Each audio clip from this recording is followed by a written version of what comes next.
1991 সালে স্বাধীন দেশ হিসেবে যাত্রা শুরু করার পর ইউক্রেন বাঁধনহারা মুক্তির স্বাদ লাভ করে।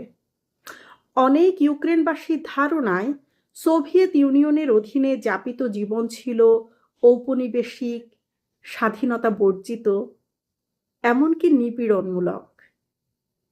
সে কারণে তার পতনে উল্লসিত হয়েছিল অনেকেই।